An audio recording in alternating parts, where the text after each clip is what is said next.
பொது இடங்கள்ல குப்பைகளாம் நிரம்பி கிடந்துச்சு.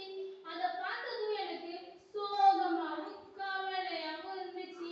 நம்ம கிராமத்தை கவனிக்காம விட்டுட்டோம்னா நம்ம வாழ்றதுக்கான இடமே இருக்காது அப்படின்னு நான் நினைச்சேன்.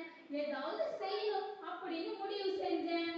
அதனால ஊர் மக்கள்கிட்டையும் என் நண்பர்கள்ட்டையும் போய் நம்ம எல்லாரும் சேர்ந்து செயல்பட்டோம்னா நம்ம கிராமத்தை காப்பாற்ற முடியும் அப்படின்னு சொன்னேன். அதுக்கு அவங்க சொன்னாங்க, நீனே ஒரு இளம் ஆர்வலர் தானே, ஒன்னட்டு என்ன பண்ண முடியும் அப்படின்னு கேட்டாங்க.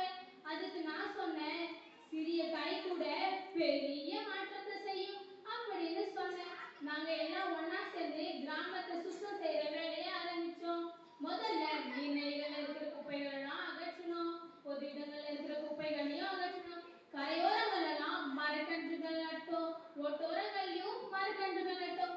ஒரு வருடமும் முடிஞ்சிடுச்சியாம். கிராமம் மறுபடியும் பசுமையான சுத்தமான கிராமம் ஆயிடுச்சு. பறவைகள் எல்லாம் மரங்கிட்ட கூடு கட்டி வாழ்ந்துச்சு.